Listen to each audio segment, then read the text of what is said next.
Bom, bora lá. Primeiro, antes, vou querer saber o feedback de vocês. Quem conseguiu todas as questões?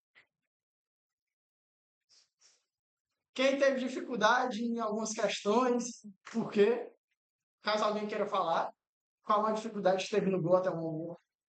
Pode compartilhar. Eu, por exemplo, eu tive uma dúvida, uma dificuldade muito grande, porque o Go, ele tem esse negócio de tipagem. E se você não botar o mesmo tipo para fazer a operação aritmética, às vezes pode dar erro. Eu tive muita dificuldade. Alguém teve alguma dificuldade similar, alguma coisa?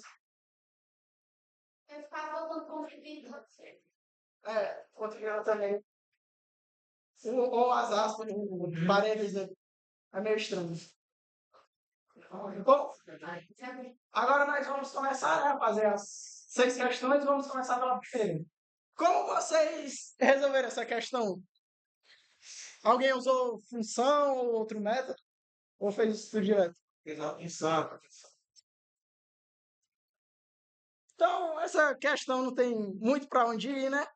É só pegar a forma que tem aqui e adaptar. A gente primeiro começa declarando as 3 variáveis, A, B e C, e o tipo, float ST4.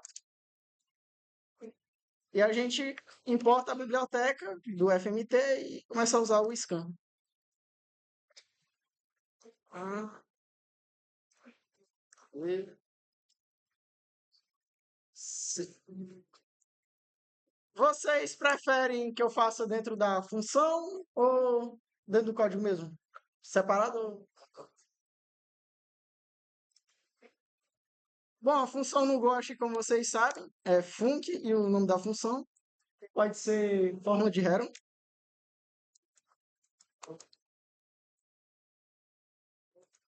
E passar como os parâmetros. Tá?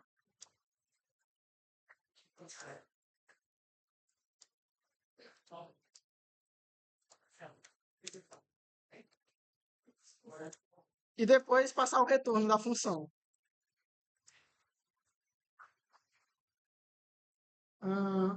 Será aí? Pronto. Deixa eu botar assim, ficar melhor. E agora a gente vai, como aqui, ó, precisa do P para poder realizar a equação da área. Então a gente pode declarar a variável P, no qual vai pegar A mais B mais C e dividir por 2. E depois retornar a raiz quadrada. Agora, vocês tiveram dificuldade em fazer a raiz quadrada? Ou dificuldade? Pois é, uma coisa muito útil tem aqui, ó, Go Documentation. Caso vocês tenham alguma dificuldade em procurar alguma função, o próprio site do Go, ele tem uns mini tutoriais dizendo das funções que ele tem, ó. FTGO,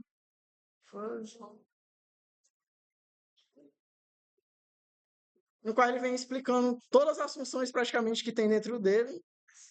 Math, aqui. No qual eles explicam quais as funções tem nela, quais os retornos, por exemplo, se a gente pesquisar aqui, por exemplo, de achar raiz quadrada, ele explica o que é que a função faz e o tipo de retorno aqui em cima. Então é bem útil, caso vocês tenham dúvida se alguém já implementou alguma função dentro do Go, vocês utilizar dentro da própria documentação dele. Então primeiro a gente vai importar, que é math.scroll, e continuar.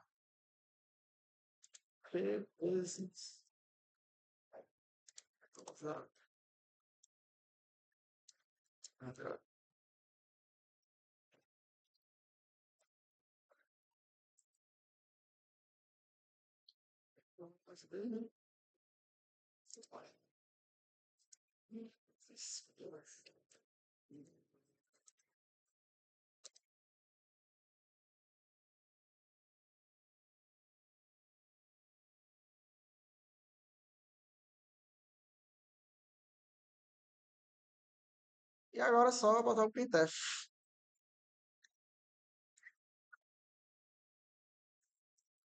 Maria, A, C, passar o barra aí. Vamos ver se deu tudo certo. Ixi, faltou o ponto 2. Igual C, semelhante, a gente pode botar o ponto 2 para delimitar as casas decimais. Oxe. Faltou salvar.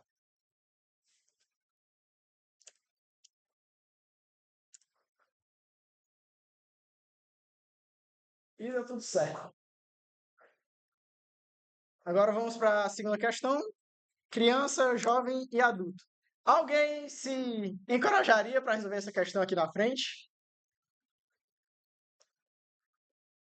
Alguém teria coragem? Não precisa sentir vergonha. É um momento só nosso da turma. Pode continuar? Então, bora para a segunda questão. Isso aqui já tem feito. Agora que a minha resposta eu quero. Bom, nessa questão a gente vai aprender um pouco sobre os condicionais, e a gente pode fazer de duas formas, tanto com switch case, tanto com if else. Quais as formas que vocês mais utilizaram? Yes. Switch. Eu não gosto muito do switch, não, acho muito feio no Google. Prefiro o if else, mas vamos fazer com switch porque é mais diferenciado um pouquinho. Primeiro, na questão, ele pede para a gente dizer o nome e a idade, e depois fazer essas condições. Ele vai ser criança se for menor do que 12, ele vai ser jovem caso for menor do que 18, ele vai ser adulto se for menor do que 65, e idoso se for menor do que 1000. E múmia, caso contrário. Então a gente vai primeiro botar na entrada o nome, depois a idade.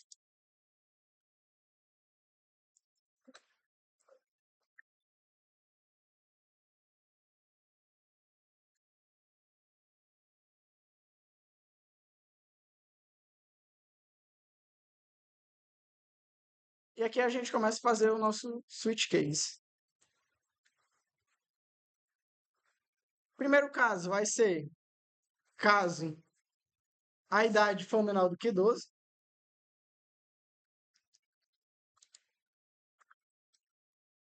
E ele vai printar que é criança.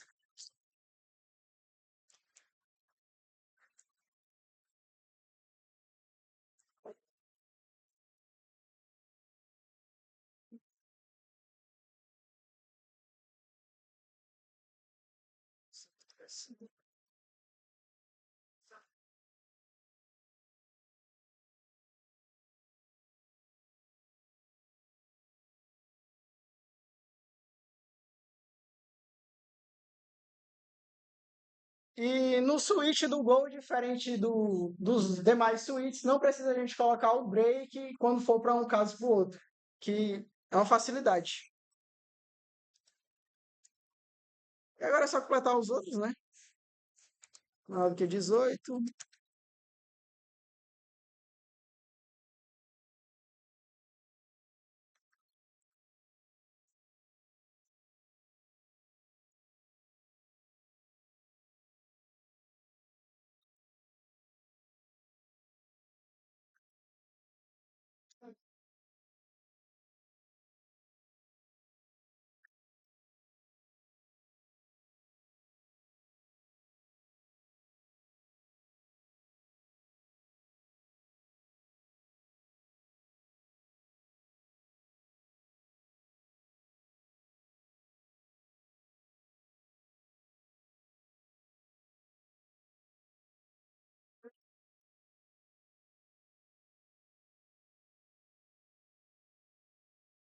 E a gente coloca o caso default, que é como se fosse o caso contrário, o nosso else, como default. FMT.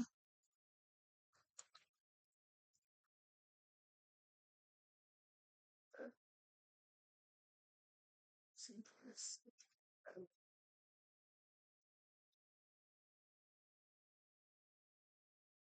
A gente já pode rodar o código. Falta o barra N.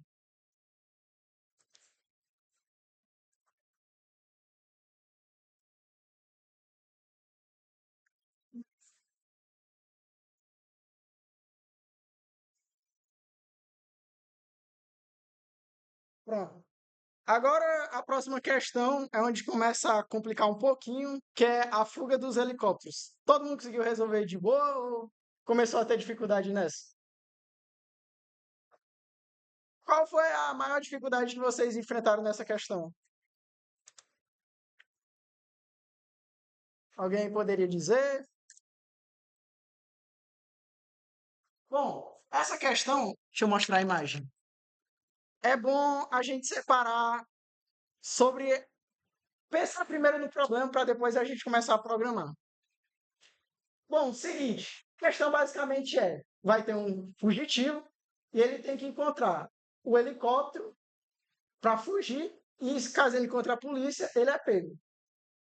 Então, é o seguinte, a gente sabe de duas coisas. Como é circular, obrigatoriamente ele vai encontrar um dos dois.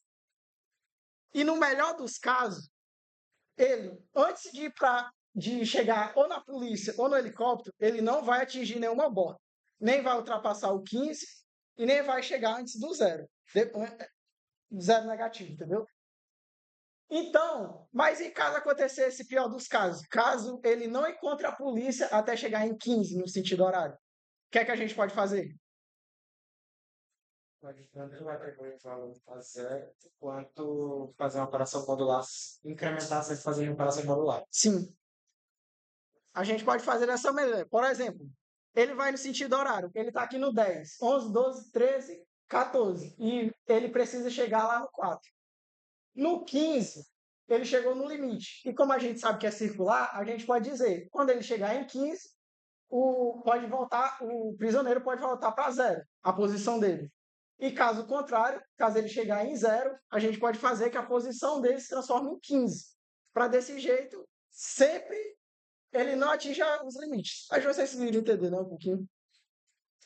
Então a gente vai, com isso, vai começar a pensar na questão. A gente primeiro vai atribuir os valores do helicóptero, policial, fugitivo e o sentido, que é um todo. Vai puxar o listão.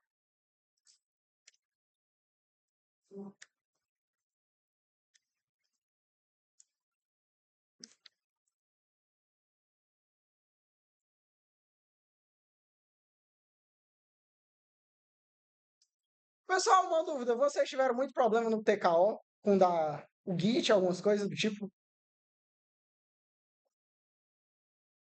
Só para saber mesmo. Bom, agora que a gente tem escaneado, a gente vai começar a fazer e ele acha um dos dois. Como a gente sabe que é circular e que ele vai encontrar pelo menos um dos dois, a gente sabe que ele tem que obrigatoriamente passar 16 caminhos, do 0 até o 15. Então a gente pode fazer um for.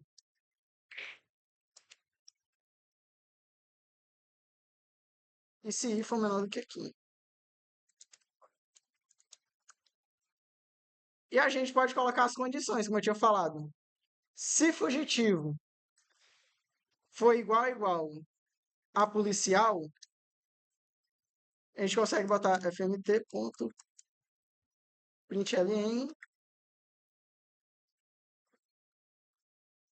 sem tradução. E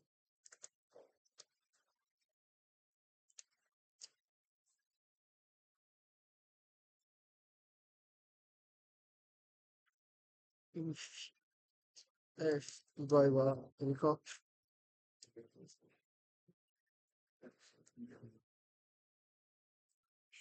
Foi.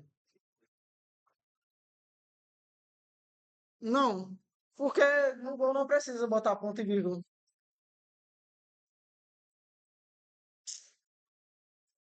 É. Aí agora a gente vai implementar aquela lógica que eu tinha falado. Ah, o Senhor não chegou. Sim, continuar? Pode continuar. É. Bom, então a gente continua fazendo aquele caso. Caso ele chegue em zero, a gente pode botar para, e for no sentido anti-horário, ele voltar para 15, para continuar decrementando o valor do fugitivo. Então a gente pode botar if fugitivo foi igual a zero e direção igual. Hum,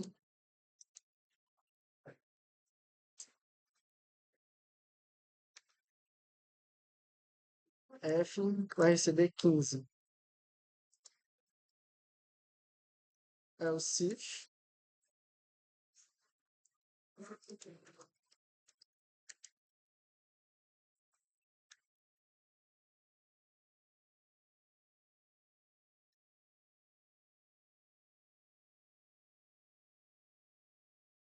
E agora a gente faz para o caso ele for do sentido horário. Se F for igual a 15 e D igual a -1, F igual a zero. Bom, a gente já pode rodar o código.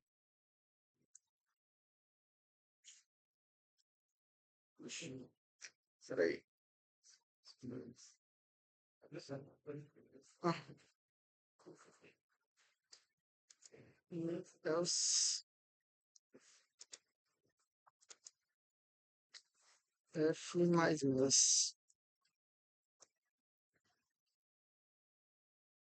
Oxi. Peraí.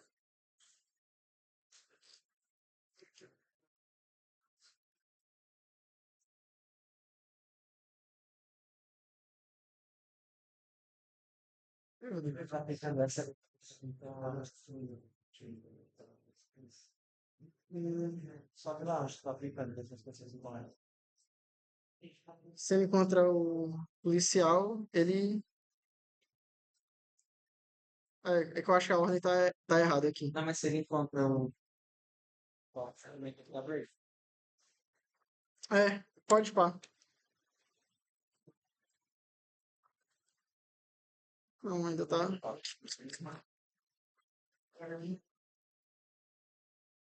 Nossa, ele foi igual a zero. Ele vai pro 15. Fugir vai pro 15. Se a direção for anti-horário.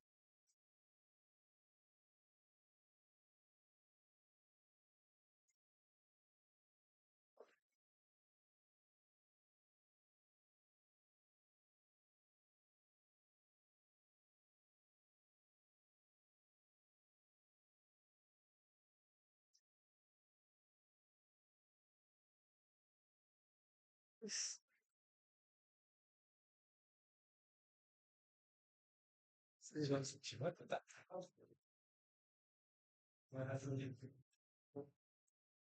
Seguiu?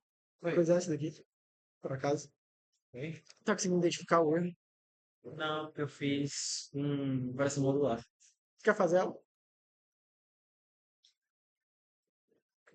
Deixa eu botar é assim. Pô, mas não é assim.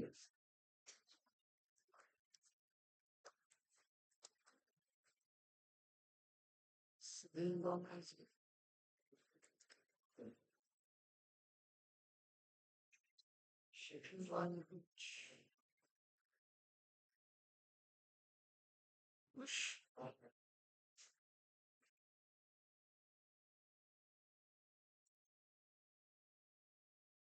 Sei lá. Pô, tá ao contrário.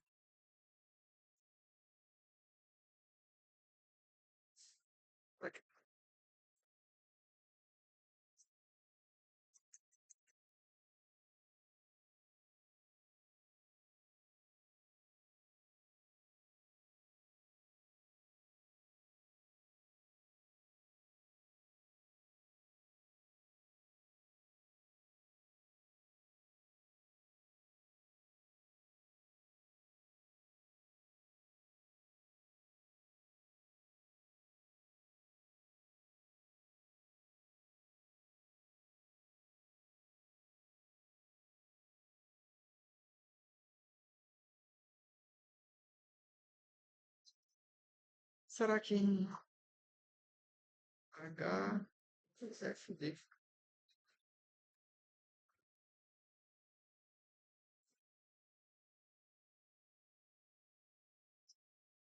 Pensar no. Mas, me fome. Sei. Me fome. Deixa eu voltar aqui.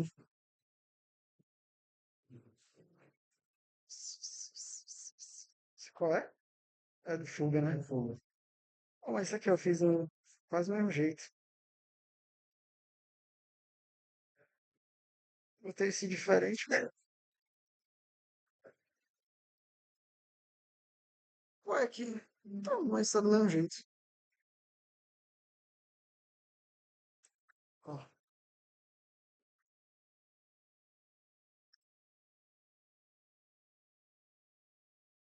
Ah, deu certo. Dá um Ctrl Z pra dar um Ctrl V com a imagem. Porque é diferente.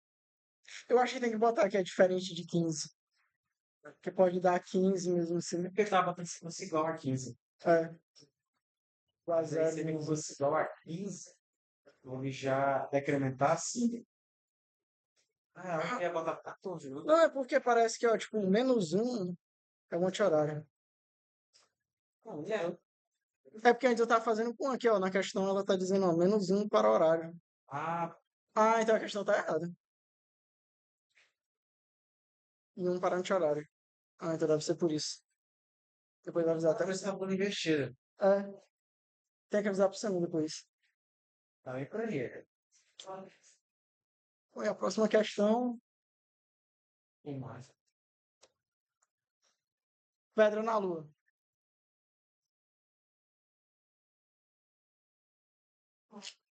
Ah, droga. Quer fazer, Rodrigo?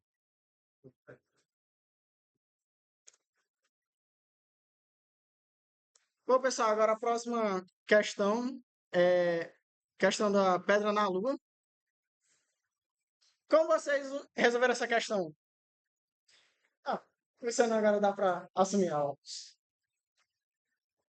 Pra almoçar. Almocei sem descongelar a marmita quando consegui começar a parte mole. Aí tá tirando arroz descongelado. Ah, isso não, eu tinha ficado aqui mesmo, né? Bom, pessoal, agora a questão da pedra na lua. Vocês, como é que. Deixa eu só sentir como foi a experiência da semana. Vocês tentaram fazer as atividades, conseguiram fazer, fizeram a parte, como é que foi a vibe aí? Sim, o quê? Caramba, quem fez tudo aí? Ai, não, fica essa aula, cara.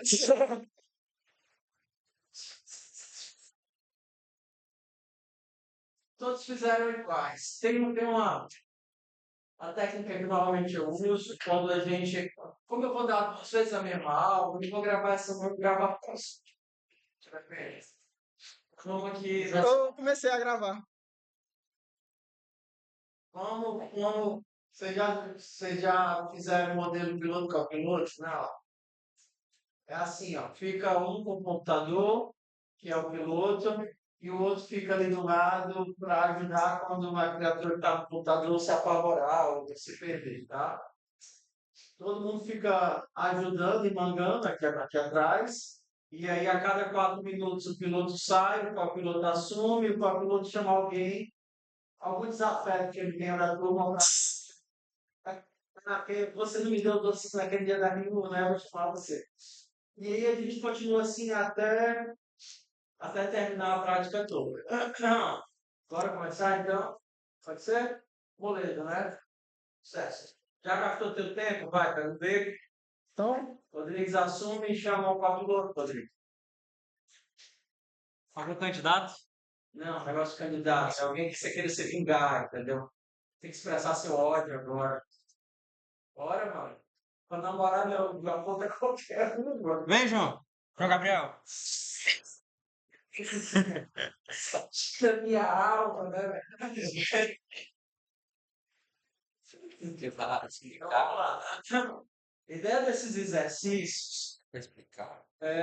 Eu faço 4 minutos, aí quatro. Senta aí, fica aí. Exercícios é no Telegram, fica em inglês. E construírem juntos. Vamos lá. Eu sei que vocês querem fazer no computador de vocês, mas como vocês já fizeram, vocês não precisam refazer agora. Então, baixa o notebooks, vamos para cá. O objetivo é vocês ajudarem o coleguinha que está lá a tentar fazer a atividade. Certo? O modelo agora, porque vocês fizeram com técnicas diferentes, ideias diferentes, algoritmos diferentes. Mas vamos tentar fazer juntos. Primeira coisa que eu queria lembrar, mostrar aqui, é que tem algo muito ruim nessa configuração. Alguém consegue olhar para a tela e me dizer o que é? O terminal tá aparecendo? Não. Sabe aquela bolinha branca bem ali em cima? Ah, que não. Ela está dizendo que o save é manual. Eu já morri de atender alunos dizendo, professor, já rodei 500 vezes e não funciona. É porque como o save é manual, a criatura esquece de salvar, morre de compilar e não pega o código automático. Então, quando vocês estiverem no computador de vocês, mudem para o save automático. Dá um Ctrl vírgula aí. Aí, ó, a primeira coisa que aparece é a opção de autosave, tá vendo? Aí você pode colocar o after delay. Então, o teu código agora automaticamente vai ficar sendo salvo para não ter o perigo de você esquecer de salvar e ele ficar compilando o código antigo. Tá bem? Então, beleza. Como eles já leram, acho que todo mundo leu a atividade, vamos repassar. Essa atividade é boa porque a gente pode trabalhar com structs nela, né? Cada pessoa tem duas pedrinhas. Aqui a gente está fazendo uma busca de menor condicional, né? Duas pedrinhas e você não sabe se a pessoa vai conseguir ser o quê, meu povo? Ser Eliminado? classificada. Muito bom, se ela vai ser classificada ou não. Então, bora criar um struct aí para guardar duas pedrinhas, vai. Dá um F11 para essa tela ficar cobrida. Tem F11 aí ou não é F11? Como é que tá o full screen aí? Ah, o FN logo. Não sei, eu tô fazendo teu. Aqui, ó. Tira o quadro de tela, bota o Mensley, que eu sou velho já. Tira o readme. A gente sabe da questão declarada, porque todo mundo fez. Pode tirar o terminal também? Pode, Ctrl J. Se eu matar, não. Vai lá, tanto faz. Bota esse negócio grande que eu sou velho, minha vista não é mais essas coisas todas não. Bota a letra grande. Pronto. Mapa a descrição, que a gente já sabe, todo mundo fez. A brincadeira aqui é só ver se nós fizemos da mesma forma. Mapa a descrição aí. Tirar o Tá. Pronto, agora está começando a ficar marrom. Beleza, vai. Agora vamos contar aqui 4 minutos para cada um. Criei um tipo de struct, vai. Criei um struct do tipo. É porque eu não fiz construct. Eu não vi. Pronto, é bom que os outros como é que. Ensina ele aí como é que faz construct. Não? Então vai type. Type, jogador com delta maiúsculo, não vai com delta maiúsculo. Jogador, espaço struct. Aí abre as chaves. Aí dá uma quebrada de linha que está me dando no juízo. Está em cima da 2. Isso. Pronto. Ok. É que nem declara uma variável, só que você não usa o barra. Certo. Então a gente vai ter P1, que é um inteiro, e P2, que é um inteiro. Vai. Pedra 1 e pedra 2. P1 e P2. Não, Vamos declarar para essa. Dentro da P2. Só P1. Poderia ser P1, P2 seguinte. Só que normalmente a gente coloca um campo por entrada, porque é mais legível. Entendeu? Então, P1 que é inteiro e na linha de baixo P2 que é inteiro. Aí a gente deixa esses modelos de várias variáveis em sequência para quando a gente está passando parâmetro. Certo. Tá? Beleza? Então, ok. Agora a gente precisa ler os dados. Não, só isso mesmo, só para armazenar. Primeira coisa que a gente tem que ler é o quê? A quantidade. É a quantidade de né? jogadores. Pronto, criei uma variável inteira. 40, quantidade. Leia aí a quantidade. É fmt.scan, né? Scan, endereço de quantidade. É bem parecido com C. A vantagem é que você não tem que ficar colocando as coisinhas. Agora fazer um laço para ler. Oi? Vamos criar a lista, né, para guardar os jogadores. Vamos criar a lista para guardar os jogadores. No caso aí vai ser um slice de jogador, né? É. Var jogadores que vai ser um Slide. caixinha jogador. Caixinha jogador. É assim mesmo, né? Ou é o contrário? Ok, vamos. Existe uma coisa que eu queria chamar a atenção na declaração de variável, tá? Os primitivos sempre são inicializados, mas os slices e os mapas, eles são inicializados com número, certo? Então é como se no Java você estivesse criando sem dar um new. Vocês não viram em Java?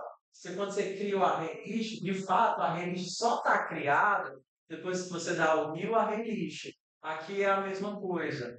Bom, então, se você, claro, como é que eu faço para o append, né? O append consegue lidar com isso, mas na consciência de que aquilo dali é vazio, é nulo. Sim. Então, se você quisesse criar, ou você usava um make, ou você colocava as chavezinhas no final para criar um vazio. Chavezinhas no final. Assim? Eu acho que é. Sandra, oi. Qual a diferença de fazer assim ou usando aquela função make? O make permite mais parâmetros. Por exemplo, se tu dá aí um make, vai, Rodrigues. Por que que tá, Vai fazer por que que tá assim, vermelhinho aqui? É porque eu fiz ela usando make. também. Vai lá no Acho mais finalzinho. simples. Não, tira aqueles parênteses que você faz usando o make, vai. Como é que faz Tanto com faz, vai. Eu Dois só boto pontos igual. Poderia até tirar o bar, make, tira o bar. Só boto o nome. opcional, o bar, nesse caso. E aí você usa o make que serve tanto para Aí já dá criar um listas enter. quanto mapas. Aí deixa Aí você coloca o tipo, que seria um inteiro. jogador caixinha ou caixinha jogador? Caixinha de jogador. Jogador. Caixinha jogador. E aí você Aí dá um tem aqui e parâmetros outro parâmetro. opcionais aí. O primeiro Então, parâmetro seria o tamanho e o segundo a capacidade. Então, Tipo. aí se você usar a quantidade, tu já está criando todas as caixinhas. Aham. Se você colocasse zero quantidade, você começaria com zero caixinhas, mas suportando até quantidade antes de ele precisar realocar. Beleza? No Então, caso, sempre são dois valores, então. Então dá para colocar no dois aqui? caso aí, a gente faria a leitura de quantidade de valores. Então, bora ler os valores. Beleza. Ó, esse laço, ele é muito feioso, tá? A gente tem o i no range quantidade, que é bem mais legível do que fazer esse for inteiro aí, ó. Dois pontos, tira esse zero até o final. Até o final, vai. Não, mantém o i, apaga do zero até o final. Certo. Vai, apaga até o final. Isso, deixa só o i, vai apagando. Tá certo. Obrigado. Você sabe se comunicar, é bom. Até a chave. Deixa sem condição. Acabou, vai pro próximo. Chama teu copiloto, trocou. Bora, vamos. Ai, uma desavença. Chama aí, uma desavença. Aí sai daí, filho. Tá no canto do copiloto, pode no teu canto. Aqui. Ah! Chama alguém. Bora, filho. Chama A Jesus.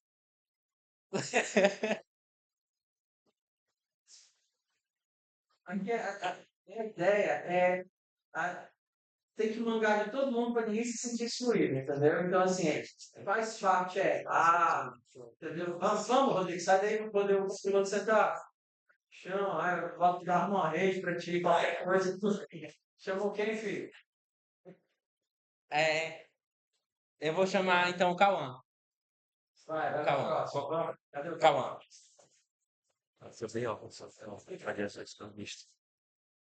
Bora lá. Ah, no caso seria que escanear o. Faz i, dois pontos igual em de quantidade. Não, só. No pó. Ah, tá. E dois pontos. E dois pontos igual em de quantidade. Ou não? É só a quantidade, é? Quantidade. Vai, apaga o resto. Deixa só isso. I, dois pontos, igual, range de quantidade. E apagar a incrementação? Apaga tudo. Ah, tá, apaga. Só deixa isso? Tira dois pontos. Vai, I, dois pontos, igual, range de quantidade. Coloca range. Range, Opa. Seria range ponto. espaço, não tem operador. Espaço, quantidade. Tem quando duas vezes.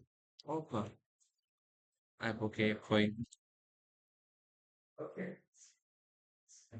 Bora lá, meu povo. Seria. O range, Ah, ele é um operador especial que faz um percorrimento, tá? Percorrimento. Seria equivalente a gente fazer. Vocês fizeram como no Java? Vocês não usaram índice, não, né? Corrente. É a mesma coisa. Então, esse range, ele diz para cada um dos elementos que vocês também não conhecem Python, né? Sim, alguns Não conhecem. diretamente. Já aqui, então, deixa eu só, porque como tem muito conceito novo, deixa eu ficar aqui. A gente vai fazer aula assim. Bora aqui, ó. Aí volta no meu lugar.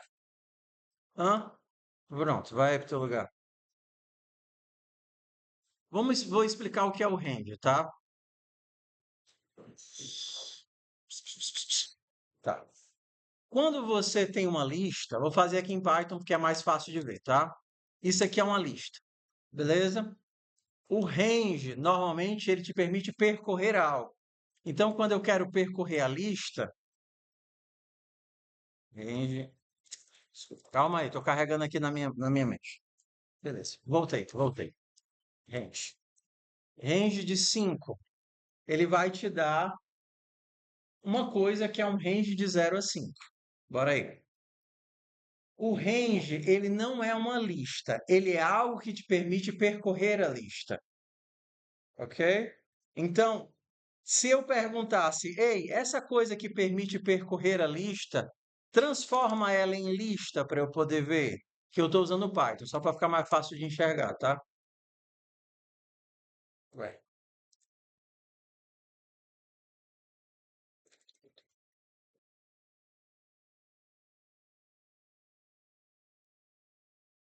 Tá. Então, aqui a gente tem 0, 1, 2, 3, 4. Quando a gente usa o range no inteiro, ele vai gerar os números de 0 até esse inteiro.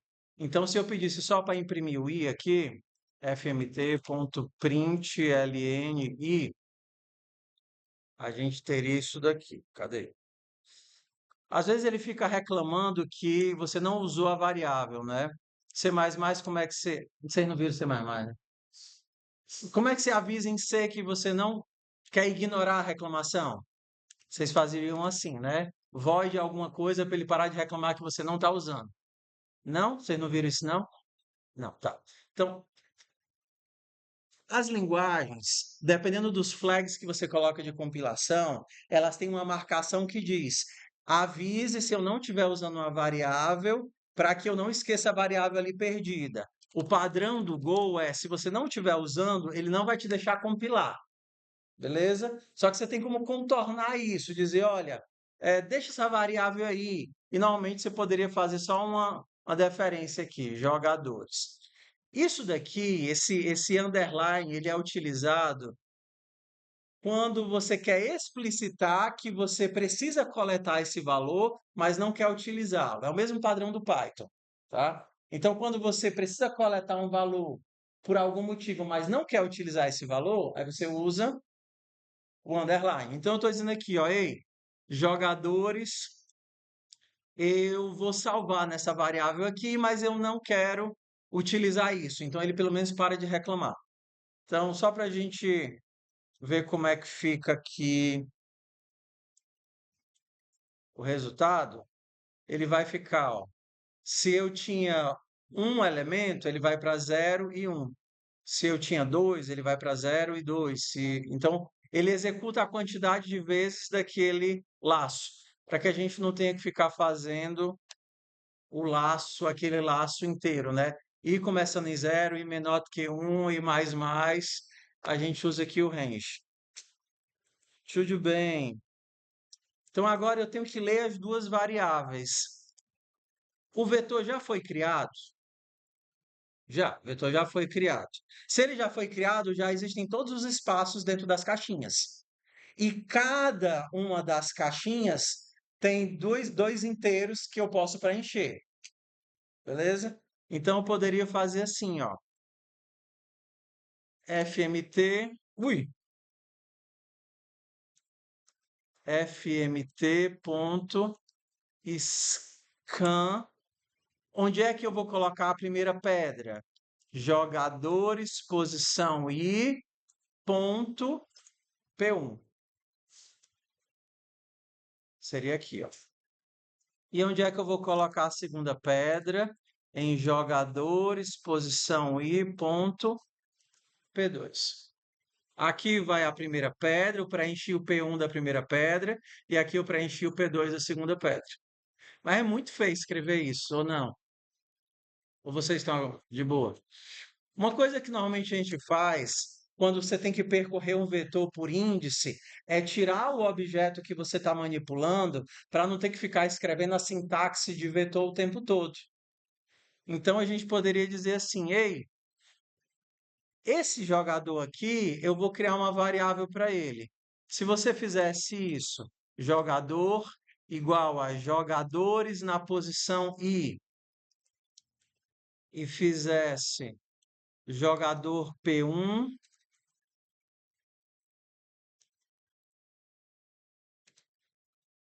e jogue P2. Será que funciona? Não!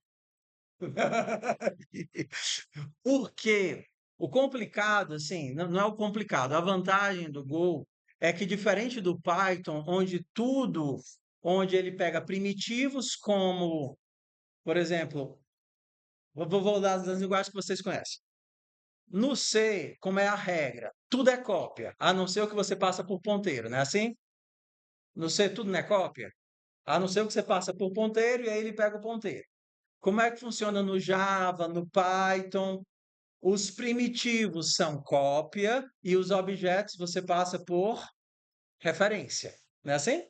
Então, quando você passa um objeto para uma função, você está copiando o objeto? Não, você está passando a referência do objeto. Aqui funciona assim. É cópia, que é muito parecido com C, a não ser que você diga que é ponteiro. Então, nesse caso aqui, mesmo esse cara aqui sendo um struct, eu estou fazendo uma cópia dela para dentro da variável jogador. Eu tenho agora dois bloquinhos de memória. Jogadores 1 é o bloco de memória e joga é outro bloco de memória. Como aqui tudo é orientado a dados, o que foi que eu fiz? Peguei um bloco de memória e copiei para outro bloco de memória. Então agora eu tenho dois blocos de memória. Se eu preencher o bloco de memória jogue, eu estou preenchendo o bloco de memória original? Não. Ok? Como é que a gente resolve isso em C? Eu preciso de um ponteiro. Então eu digo, olha, jogador vai receber o endereço de jogadores. A vantagem do Go é que ele não usa o conceito de seta e ponto, como a gente usaria em C. Ele pensa, se uma coisa é ponteiro, eu uso seta, se não é ponteiro, eu uso ponto. Aqui não, aqui tudo é ponto, e ele entende esse negócio aqui e vai fazer a desreferenciação adequada. Se eu fosse fazer o tipo todo, eu diria o seguinte, que a var jogue é do tipo um ponteiro para jogador. Então, nesse caso, eu consigo o jogador real. Nesse caso, eu consigo o jogador real. Só que aí eu não preciso usar a sintaxe de ponteiro aqui, porque eu posso usar a desreferenciação. A partir de então, tudo é normal. Dica: sempre que vocês estiverem fazendo os exercícios, antes de fazer a lógica, verifique se vocês conseguiram fazer a leitura. Que às vezes é muito comum você errar alguma coisinha na leitura, aí fica tentando fazer uma lógica super complicada, quando na verdade você não acertou nem a leitura. Aí a lógica nunca vai sair. Então, por exemplo, a gente pode já dar um print aqui da estrutura toda. jogadores e ver o que é que sai. Cadê?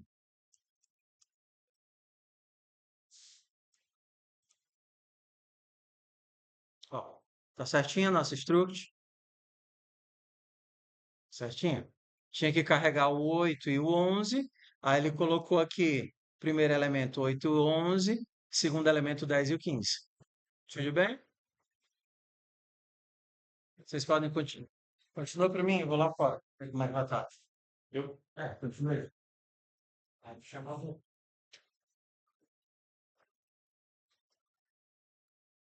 Marcos.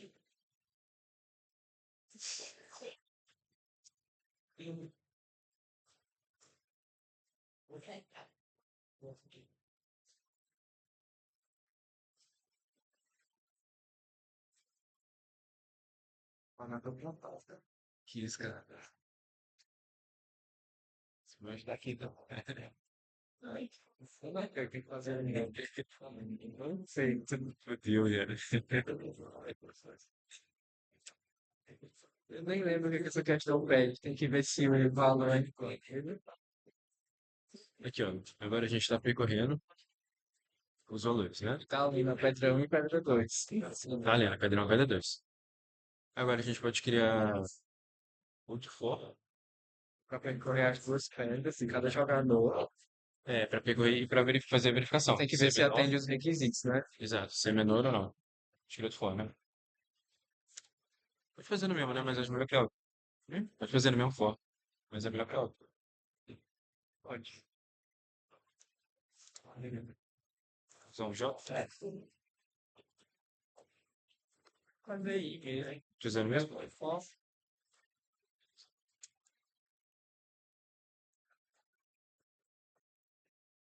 É o critério. Ele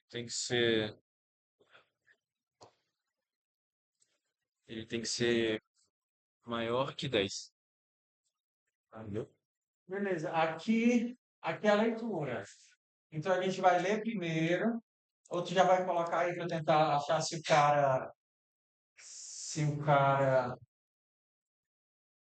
se for menor que 10. Ué, deixa eu ver, como foi que vocês fizeram esse exercício? Ele tem as formas mais fáceis e as mais difíceis. Aqui vocês fizeram o quê? Não sei, o chat GPT que fez pra mim. O primeiro de tudo, depois está dentro do são em si. Tá. Aí, avaliar para guardar o índice. Tá. Vocês primeiro verificam se existe ou não existe ou não. Vocês fazem tudo no mesmo for. Tudo no mesmo for.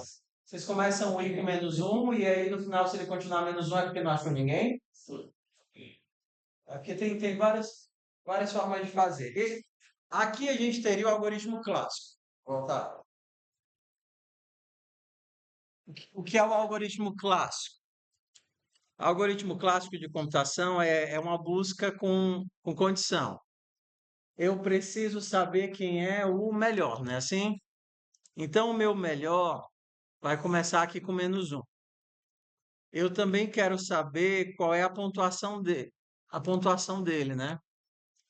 E a pontuação dele pode começar com qualquer valor. Não sei como foi que vocês fizeram, tá? E aí a gente vai fazer um laço por todos os elementos. Mesma coisa, eu não já tenho os elementos aqui, ó, dentro da lista. Eu não preciso usar índice. Eu posso fazer para cada jogador em range de jogadores. Só que aqui é especial. Ele vai me dar o índice e o elemento com a função range, tá? O range sobre um slice me dá o índice e o elemento. Me dá as duas coisas. E aí agora eu posso fazer minha conta. Como é que eu sei que esse cara está classificado? Se as duas pedrinhas dele forem maior do que 10, né? Então, se jogue.p1 maior ou igual a 10 e jogue.p2 maior ou igual a 10, ele vai para a próxima fase. Ok, ele é classificável. Qual é o próximo passo? Em que caso eu troco o melhor? Em dois casos. Dois casos. Ou ele é o primeiro, ou ele é melhor do que o último. Então, se ele for o primeiro, seria. Ui! Fico batendo no touchpad que é gigante. Ai, Tu tá aqui no OBS, tem um botãozinho de interromper aqui, ok? Como é que eu sei que ele é o primeiro? Oi, eu acho que eu já despausei. Pronto. Como é que eu sei que ele é o primeiro? Se melhor for igual a -1, então ele é o novo melhor. Melhor recebe I. E qual é a pontuação dele? A pontuação agora é P1 menos P2, mas depende de qual é o maior, né? Tem uma função math.abs aqui, tem. Só que é float, né? Ah, uma coisa interessante. Ele é muito restrito em relação a tipos, e a gente chama isso de tipagem forte versus tipagem fraca. O que é uma tipagem fraca? Uma linguagem de tipagem fraca é que faz conversões. Por exemplo, o C, ele faz conversões. Ele pede um float, ele aceita um int, ele pede um int, ele aceita um float, tudo bem? O Python é um pouco mais restrito, o Go é extremamente restrito. Então, por exemplo, ele não soma um inteiro com um float, o que em C seria aceitável, tudo bem? Então, a gente não pode confundir tipagem fraca e tipagem forte com tipagem explícita e implícita. Então, explícita é quando você tem que dizer o tipo. Em Python você não tem que dizer o tipo, em JavaScript você não tem que dizer o tipo, tudo bem? Aqui você pode dizer o tipo ou pode fazer inferência. Aqui ele sabe que como jogadores é uma lista de jogadores, o jog vai ser um jogador e o i vai ser um inteiro que representa os índices. Então, a não ser que seja extremamente necessário, não use aquele for int igual a zero e menor do que não sei o quê, que aí acaba errando mais. Então, aqui eu preciso converter. No C, a gente convertia com cache manual. A gente fazia assim, né? Int de alguma coisa. Só que aqui ele tem mais a carinha do Python. A gente faz um construtor de tipo float 64 de jog.p1 menos float 64, ó. Você vê que isso aqui é uma função também, ó, de jog.p2. Oi. Ah, sim, boa ideia. Eu podia fazer a diferença e converter para float. Esse menino. Muito bom. Float, só que no final o ABS me dá um float, e como eu coloquei zero, ele entende que esse negócio é um int. Se eu quisesse que não fosse um int, eu teria que colocar 0.0. Pontuação. Ok. Qual é o outro caso em que ele assume a melhor posição? Ou ele é o primeiro, ou é melhor do que o melhor. Ou a pontuação dele é melhor do que o melhor. É muito ruim, né? O ideal seria que a gente tivesse uma funçãozinha para calcular a pontuação. Funções aqui são variáveis de primeira ordem. O que é que significa?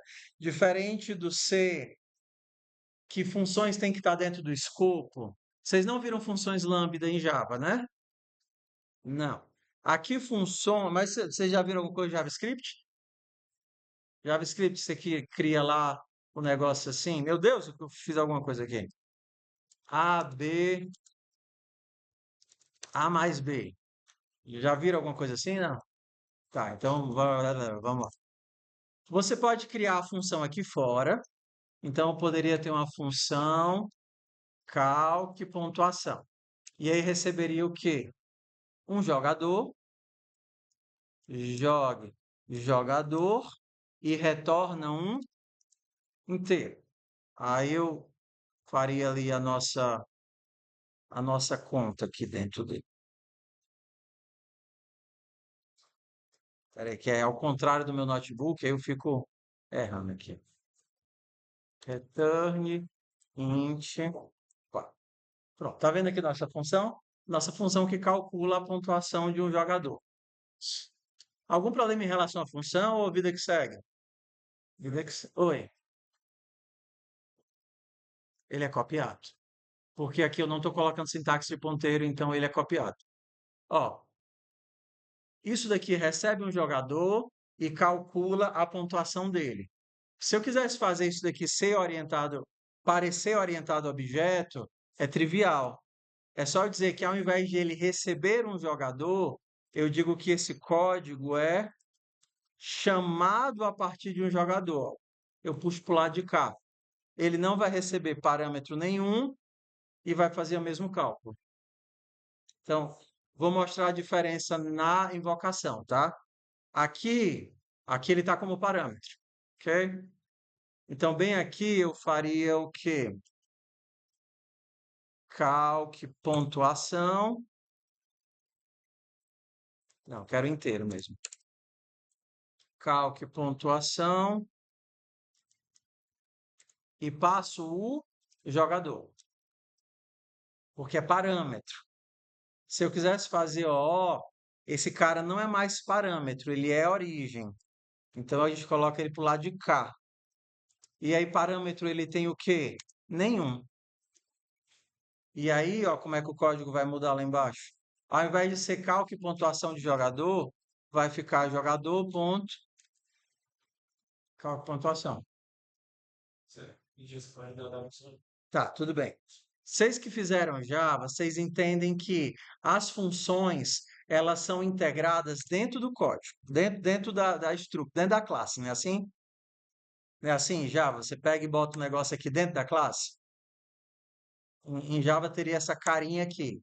E aí esse jogador aqui seria um des da vida. Então isso daqui é a carinha se eu estivesse fazendo em Java, beleza? Ok? Só que em Go, a linguagem ela não é orientada a objetos. Ela tem suporte a coisas de orientação a objetos. Então qual é a ideia? Você tem os dados, que são isso daqui, e você tem funções que podem operar a partir desses dados. Então, aqui o que é que eu estou dizendo? Calcular pontuação opera a partir dos dados de jogador. E eu digo isso bem aqui. Ao invés de dizer que é um des, aqui eu posso botar o nome de variável que eu quiser. J, G, des. Isso daqui seria o meu des. Tá? Então, aqui eu estou costurando uma função e dizendo que ela opera a partir de um jogador. Então, quando eu chamar jogue.calc.ponte, eu estou pegando os dados desse jogador para rodar na minha função. É como se fosse... Entenda, isso aqui é um parâmetro qualquer, só que é um parâmetro especial. Por quê? Porque a função nasce a partir do parâmetro. Minha função está nascendo a partir do parâmetro. Só que é um parâmetro como qualquer outro. A diferença é que ao invés da variável vir aqui, ela está vindo aqui. Ao invés de eu ter... Mas a forma como eu uso é igual. É como se eu estivesse colocando o jogador ponta. A diferença é que eu estou invocando ela a partir do jogador.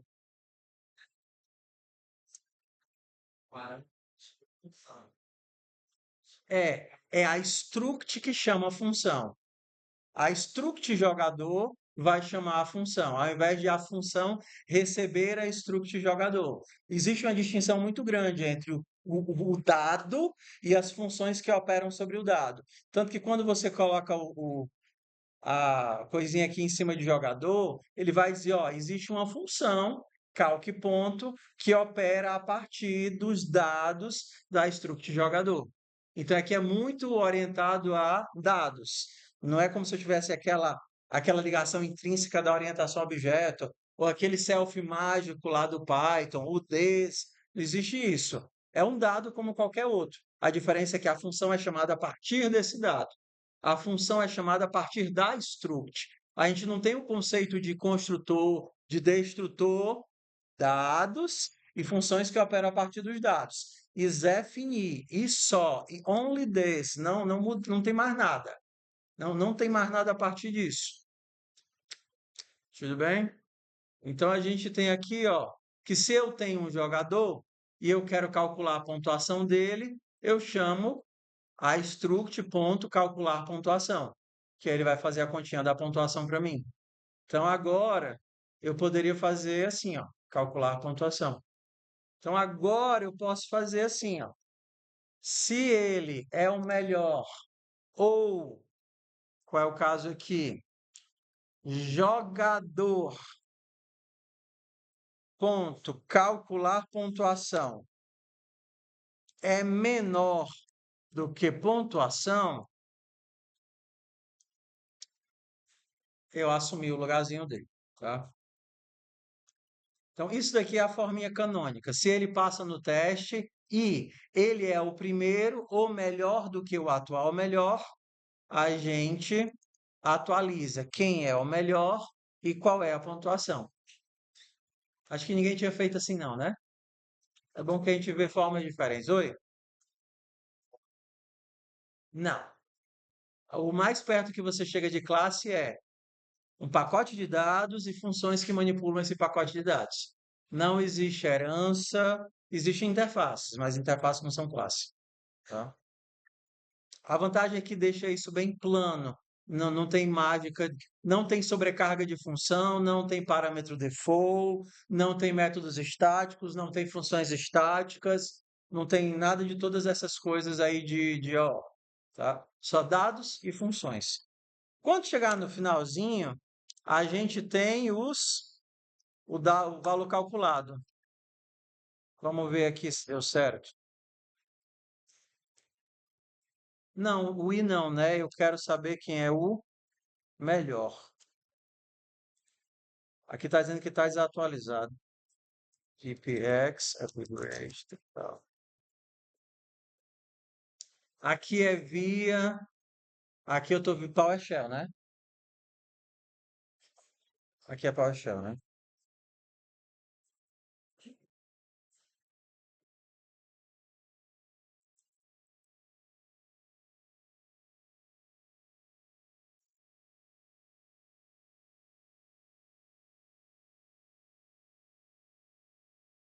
E deu erro aqui. Estou em loop infinito. Por que é que eu estou em loop infinito? Foi que fizemos de errado.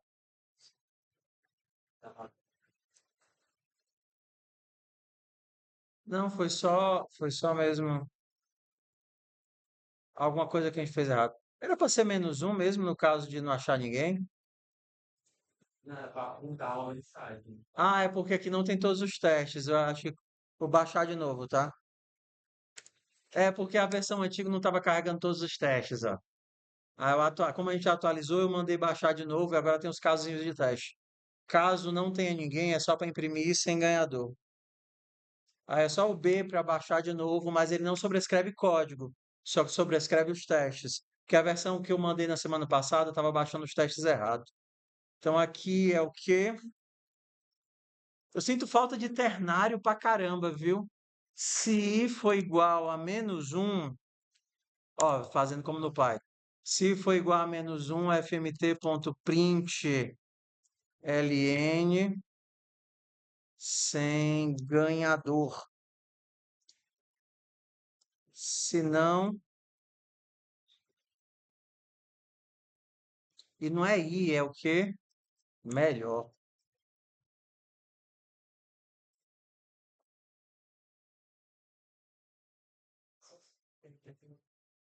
Ah, tá. É tão legal quando fica tudo verdinho, né? Oi. Não, tudo bem, tanto faz. Ó, vocês são da época desse personagem ou não? Vocês conhecem, né? Tem outros personagens que o povo nunca ouviu falar. Piu Piu, a Felícia. Não, Felícia não, como é o nome aquela bonequinha que amassava até matar os bichinhos? Felícia, né? Matava, abraçava até matar os bonequinhos. Deixa eu baixar o resto dos testes aqui. Beleza. Essa daqui Eu não sei como foi que vocês fizeram, que é a dos casais. Tem o jeito fácil e o jeito difícil. Provavelmente vocês fizeram do jeito mais difícil possível. Vocês já tinham feito os casais em FUP ou não?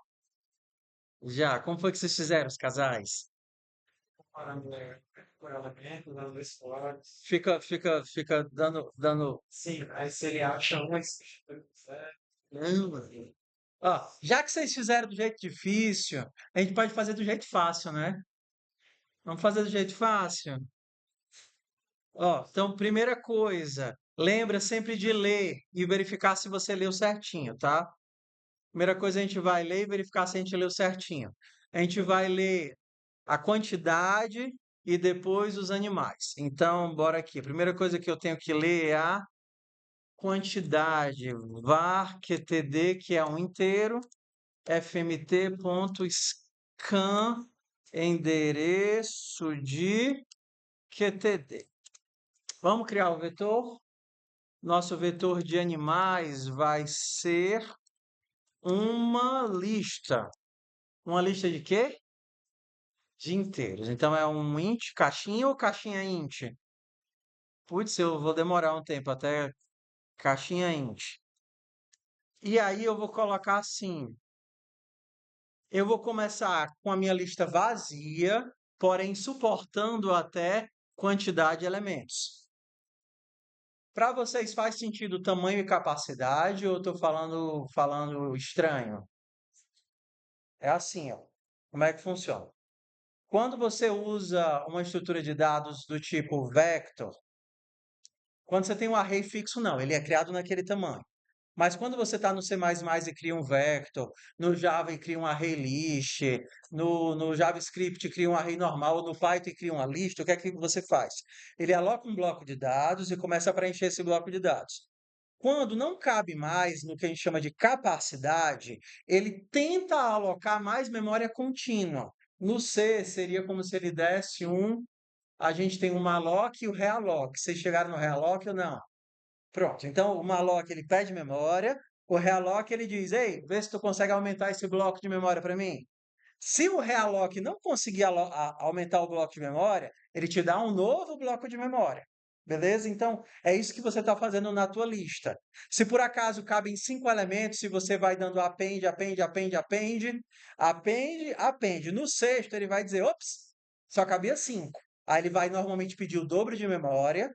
Esse é o procedimento padrão. Vai pedir 10. Se ele não conseguir contínuo, ele vai ter um novo bloco, copia todo mundo e atualiza a autorreferência automaticamente para você. Você não vê isso, você não manipula isso diretamente no Vector, no Python, mas aqui você manipula. Então, por isso que a gente faz aquele lance de animais, recebe append de animais e um determinado valor. Porque se por acaso o teu bloco de memória for realocado, você precisa salvar a nova referência, tá?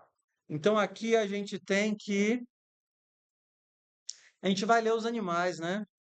Pode já colocar dentro da caixinha, então. Ó, agora aqui eu tinha nenhum elemento e cabiam vários. Se eu tentar fazer o meu for jogando dentro das caixinhas, vai dar erro, porque as caixinhas não existem ainda. O teu vetor suporta a quantidade de elementos, mas atualmente o tamanho dele é de quantos elementos? 0. Se eu mandasse imprimir, diria que o vetor está vazio. Diz. Sim, senhor. E ainda gosto de botar esse bregacinho para cá. Para baixo. Que ainda acaba. Ainda gosto de me livrar. Eu não gosto desse daqui de cima nem do daqui de baixo, não. Mas no meu computador eu faço. Vai. Ficar fuscando o computador dos outros. Então, se eu tentasse fazer isso, for e in range de quantidade. Sintaxe do Python.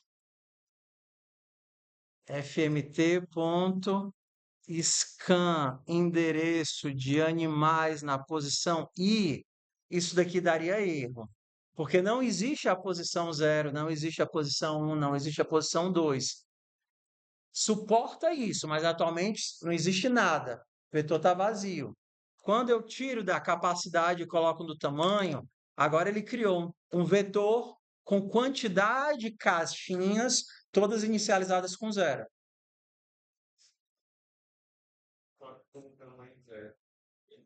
Ele não roda. Não entraria em nada, porque aqui vai de zero até menor que quantidade. Esse laço é a mesma coisa que fazer i começando em zero, i menor do que quantidade e mais. Isso daqui, ó, esse range QTD. É a mesma coisa de dizer i começando em zero,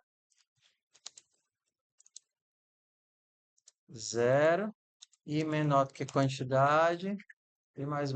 Mesma coisa.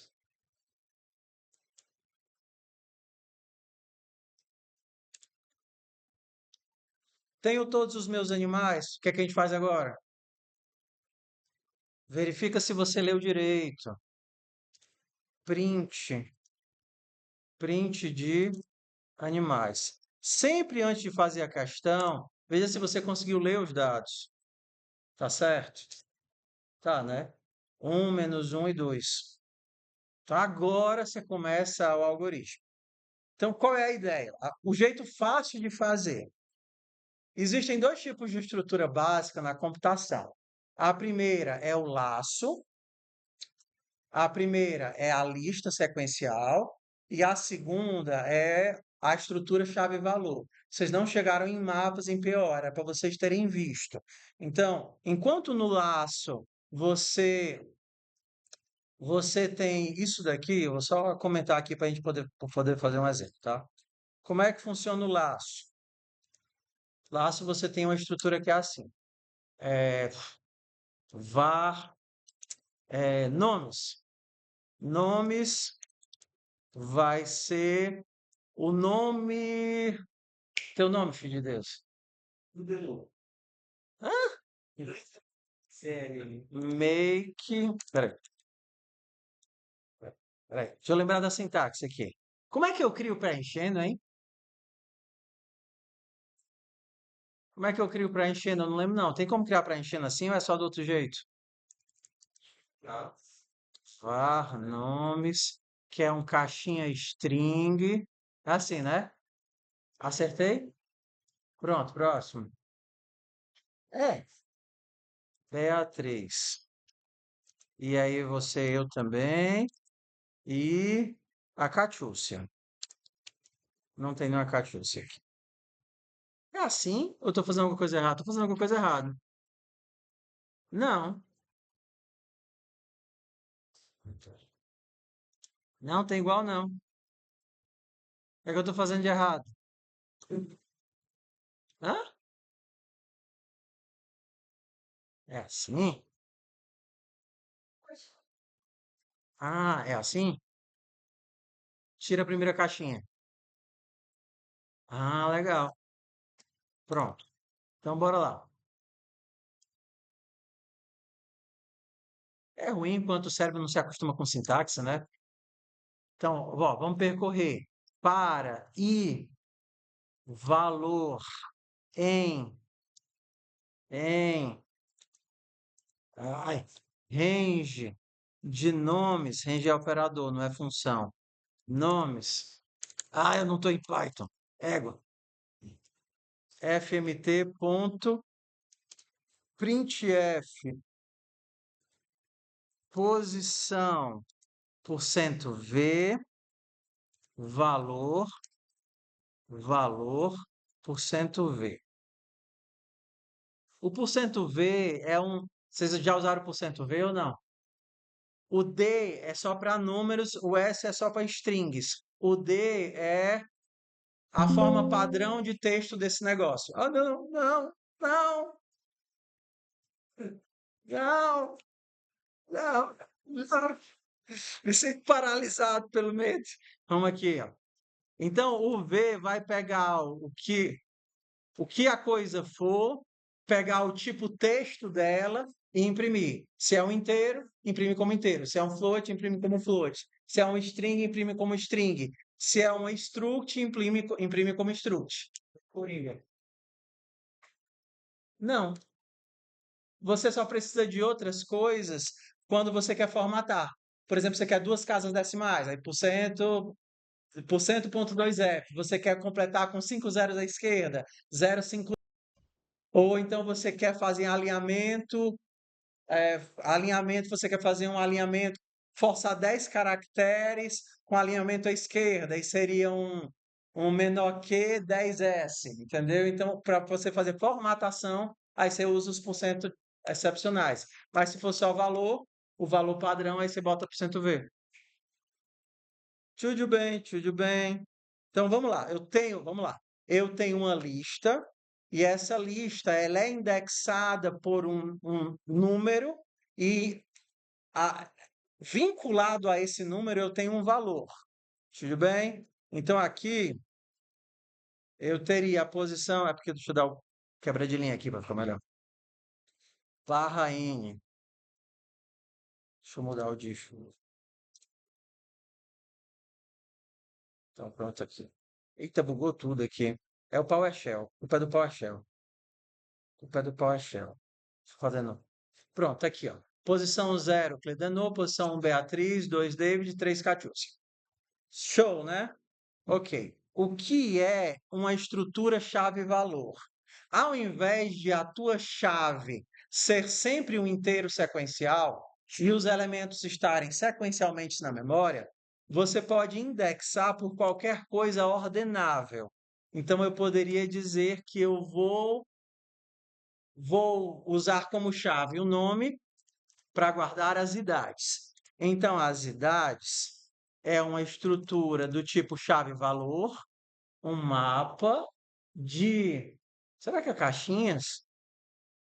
Um mapa de string para inteiro. Eu acho que é caixinhas. É caixinhas. Pronto. Então, significa que idades eu utilizo em strings para armazenar inteiros. Por exemplo, eu posso dizer que idades, entenda, na posição David vai ser igual a 41. 40, calma. Idades na posição Cledenor vai ser igual a 15. Nem bigode esse menino tem. Idades. Não se pergunta a idade de uma mulher, né?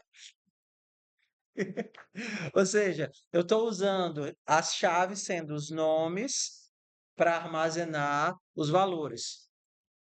Então, mas eu vou preencher aqui. Beatriz, eu vou lhe dar 17. Se ofenda não. 17. E dá. Catiúcia é uma velhinha. Catiúcia é velhinha. Catiúcia tem 98. Beleza? Vamos lá. Isso daqui não tem nada a ver com isso daqui. Eu só usei os mesmos nomes para efeito didático, tá? Posso, inclusive, apagar isso daqui. Não tem nada a ver. Então, se eu varresse as idades... Ai, pitongos. Quem é a chave? A chave agora não é mais o índice. A chave é o nome. Ó. O nome é a chave. E o valor que ele guarda é um inteiro. A chave agora é um nome e o valor que ele guarda é um inteiro. Qual é a vantagem dessa estrutura? Diferente do vetor, que quando eu quero achar alguém, eu tenho que sair procurando de um por um, numa estrutura chave-valor, normalmente a gente tem uma busca em tempo constante, ou seja, eu simplesmente peço, pega o Cledenor para mim, pega a Beatriz para mim, eu não preciso sair caçando cadê o elemento, porque ele, da mesma forma como no vetor, quando você queria a posição 5, você dizia o quê? Ei, pega aí nomes na posição 5, não é assim que você fazia? Aqui é a mesma coisa, você diria, pega idades na posição David. Aqui a gente indexa por posição e aqui a gente indexa por chave. A gente vai construir essa estrutura quando a gente chegar lá em hash tables. Tudo bem? Só que é um desperdício esperar chegar lá na frente para a gente entender que ela existe e começar a utilizar. Então, traduzindo, quando é que eu vou utilizar isso daqui? Quando eu quero formar um conjunto de coisas que não se repetem. Só isso. Sempre que eu quero formar uma estrutura de coisas que não se repetem, eu utilizo isso daqui. Por quê? Porque se não se repete, eu consigo colocar ela lá e saber que ela está lá ou não, sem ter que percorrer todo mundo. A ordem não é importante para mim. Eu só quero saber se está lá ou se não está lá. São as únicas informações que eu quero. Ou se por acaso está lá, qual é o valor que está associado. Beleza? Entendemos o funcionamento básico aqui? Oi. Mas aí, escrever, tipo assim, manualmente todas?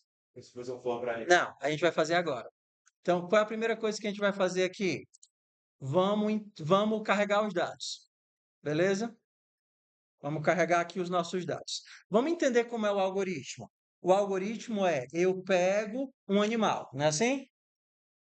Aí eu verifico, eu tenho par para esse animal? Por exemplo, eu peguei um animal que é uma vaca, olhei para a vaca. O que é que eu tenho que olhar? Será que eu tenho um boi para essa vaca? Se eu não tiver, eu entenda, armazeno a vaca na minha estrutura. Porque da próxima vez, se eu pegar um boi, eu pergunto para a estrutura o quê? Eu tenho uma vaca aí? Aí se ele disser sim, eu tenho uma vaca. Eu tiro a vaca da estrutura, caso par, e eu tenho um par. Então, tu não tem nada para desenhar aqui, não? Só o pente, acho que Ixi! Ixi, a última vez que eu usei o Paint, eu acho que eu tinha uns 15 anos. Olha lá. Existe Paintbrush ainda? Menino, mentira. Me dá um mouse agora que eu vou deixar meu lado artista bombar aqui. Tá, pleura. Que mouse? Eu vou no dedinho. Bora lá. Eu tenho aqui meus elementos, tá? Que isso? É isso. Ah, sabotagem. Sabotagem. Bora lá. Eu tenho os bonequinhos aqui, né? Os animaizinhos. Os animaizinhos subiram de dois em dois. Então, qual vai ser meu algoritmo? Eu tenho como selecionar aqui, tem? Mentira, o Paint está evoluído. Eu vou ter duas estruturas. Então, a primeira estrutura é a lista que eu vou percorrer e a segunda vai ser o meu mapa, tá bom? Então, eu vou começar aqui. Ei, eu pego esse cara aqui. Eu tenho o par dele aqui? Não, não tenho. Então, eu vou jogar ele na minha estrutura chave-valor. Aí, eu vou para o próximo. Eu tenho o par dele aqui? Não. Então, eu jogo ele aqui. Eu tenho o par dele aqui. Lembra, consultar aqui é trivial, porque já está vinculado pela chave. Opa, eu tenho o par. Então, eu vou tirar o par dele daqui e vou montar um par. E assim eu continuo. Eu tenho par ou não tenho par? Se não tiver, eu jogo ele aqui. Se tiver, eu tiro daqui. Entendeu? Eu não vou precisar de um for indo para um lado e para o outro. Eu simplesmente vou jogando os dados e armazenando. Então, bora lá para ver como é que vai ficar nosso algoritmo. Então, eu quero saber dos meus, eu vou dizer assim, os que estão. Quem te dá os nomes que estão sem pares? Sem pares? Sem pares. Eu vou chamar de sem pares. Sem pares é um mapa que recebe um inteiro e eu não precisaria de uma outra coisa. Mas para não confundir, eu vou dizer um booleano. Ou seja, está guardado aqui, tá? Então, bora lá. Eu vou agora fazer um contador. Contador recebe 0. E olha como o meu algoritmo é fácil. Eu vou fazer para todos os animais que eu li. Para cada animal na minha lista de animais. Para cada animal da minha lista de animais. É diferente a vida assim ficar fazendo um monte de recebe 0, menor do que quantidade. Tudo bem? A gente pensa sempre em listas, em percorrer listas. Para cada animal na minha lista de animais. Peguei esse animal. Será que eu já tenho o par dele? Eu vou olhar onde? Dentro da minha lista dos que estão sem par, né? Então eu vou perguntar assim: ei, você tem sem pares menos animal? Se eu pego um animal de número 5, qual é o par dele? Menos 5. Então, eu estou perguntando, você tem um menos 5? Aqui ele me retornaria duas coisas: o valor e se o valor foi encontrado. Eu estou dizendo, ei, você tem um menos 5? Se ele tiver, ele retorna o valor que está associado ao menos 5. Esse valor é indiferente para mim, eu só quero saber se ele existe ou não existe. E ele vai me dizer se ele encontrou ou não encontrou. Tudo bem? Em outras linguagens, eu tenho duas funções diferentes. Uma para saber se existe ou não existe, e outra para recuperar o dado. Em Go, você só tem um. Pega o valor, e se tiver dado certo, você me avisa que deu certo. Então, eu estou dizendo, ei, eu estou aqui com um animal 3 na minha mão. Pega aí um menos 3. Aí ele vai dizer, ok, achei um menos 3, está aqui. Ou então, não achei o menos 3. Se eu tiver achado o menos 3, se eu tiver achado o menos 3, significa que eu tenho um par. Então, eu vou tirar, se eu estava com boi, eu vou tirar a vaca de dentro dos 100 pares, porque eu acabei de formar um par. É aquela operação que eu estava fazendo de, ó, eu estou aqui com o valor 3. Aí eu pergunto, tu tem o menos 3 aqui? Aí ele vai dizer, sim, tenho. Se eu tenho, o que é que eu tenho que fazer? Tirar ele daqui. Então, se eu achei, eu tenho que tirar ele. Eu vou deletar do meu 100 pares o carinha que estava lá, menos animal. E aí, menos animal. E aí, o que é que eu vou fazer? Eu vou aumentar a contagem. Count mais um. Oi. Tira ele daqui de dentro. Aquela chave deixa de existir. Não é como se fosse um vetor onde eu preciso criar um buraco, porque esses elementos aqui, ou eles estão organizados como uma estrutura de árvore, então esses elementos no chave valor, ou eles estão associados como uma árvore, onde eu tenho vários caminhos para encontrar o elemento, ou eles estão associados como uma tabela hash, onde é uma tabela toda vazia, e aí quando eu coloco um elemento, ele faz o cálculo e joga em algum local. Faz o cálculo e joga em algum local. E aí eu tenho marcações para saber se ele existe ou não existe. A gente vai construir essas estruturas. O que é importante para a gente entender agora? Nessa estrutura aqui, os elementos não se repetem. Então, quando eu coloco um elemento lá, eu tenho como saber facilmente se ele existe ou não existe. Eu não preciso fazer uma busca procurando na estrutura toda para saber se ele está lá. Aqui seria simplesmente dizer: pega esse elemento, e aí ele vai me dizer se conseguiu ou não conseguiu. O valor aqui para nós é insignificante, porque eu estou usando esse carinha aqui numa ideia de conjunto. Meu objetivo é o quê? Armazenar dados sem repetição, para saber se ele existe ou ele não existe. Não é um mapa de verdade. Se por acaso eu não conseguir achar, então eu tenho que armazenar ele. O que é que eu faço? 100 pares na posição animal recebe. Coloquei lá. O que está dizendo?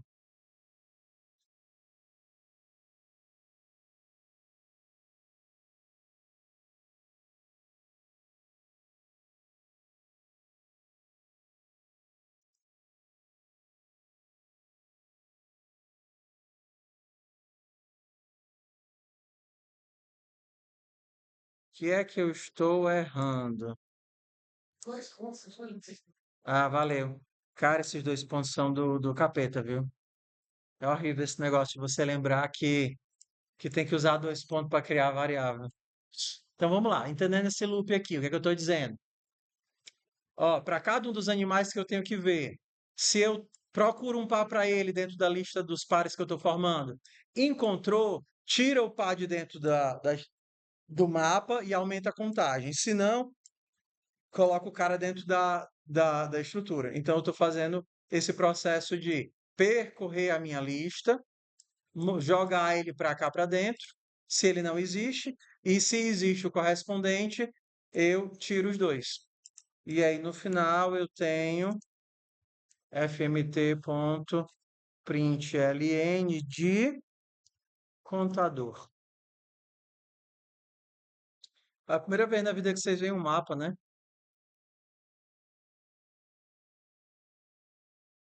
que é que estou fazendo de errado? Bim, biririm, biririm, biririm, biririm. Para cada um dos animais. Eu procuro o negativo dele. Se eu encontrar, eu tiro o negativo e aumento a contagem. Eu li todo mundo. Se não, eu coloco ele dentro da lista. E no final, eu imprimo o contador. Ok. Estou rodando o código certo. Diff. Bim, biririm, biririm, biririm. Oi. Sim. E geralmente quando vai dar uma coisinha, o segundo é erro, mas ele não.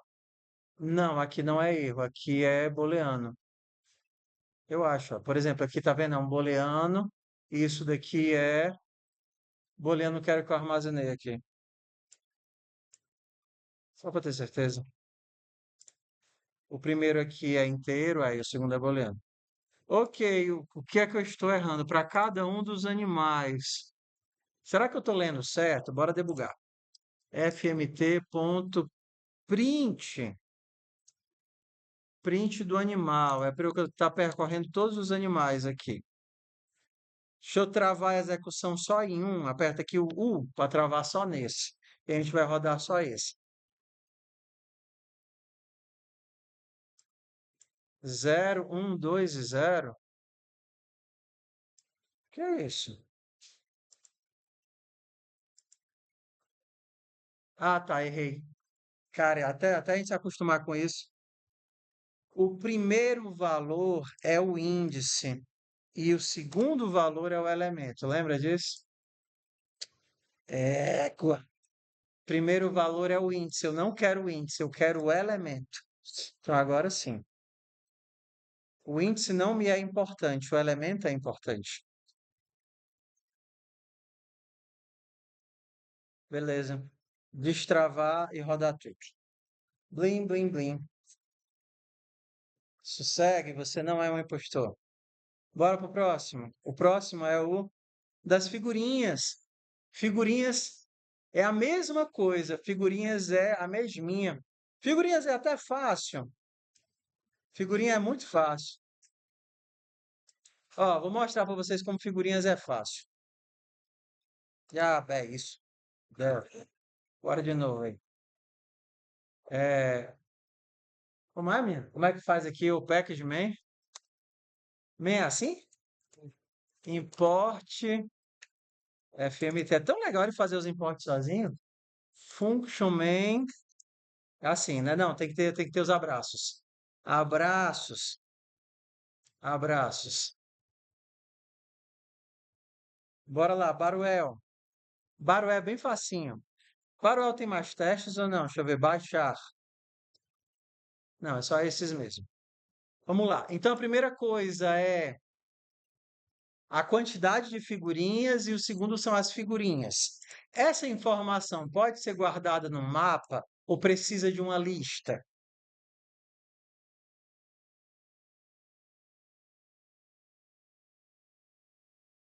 Lembra, o mapa é para elementos sem repetição. E aqui a gente tem repetição? Tem. Então, a gente precisa de uma lista.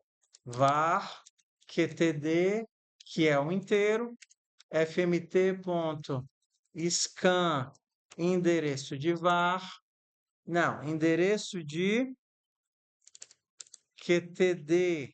Aí a gente precisa das figurinhas. var figurinhas. Figurinhas a gente vai ler as figurinhas, né? Make de caixinhas inteiro de quantidade.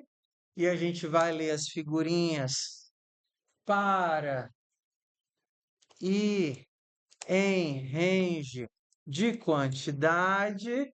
fmt.scan de figurinhas na posição e Figurinhas na posição. E o que é que a gente faz agora? Vê se leu.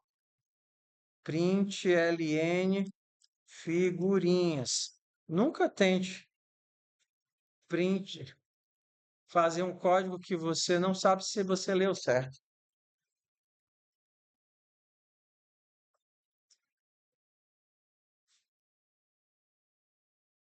Tá colocando o outro contando novamente.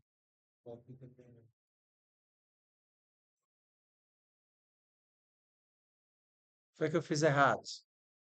8. Quantidade de tempo. Ó. Ah, é porque eu. Figurinhas é uma lista de inteiro. É uma lista de inteiro de tamanho quantidade. E eu estou lendo o elemento figurinhas na posição I.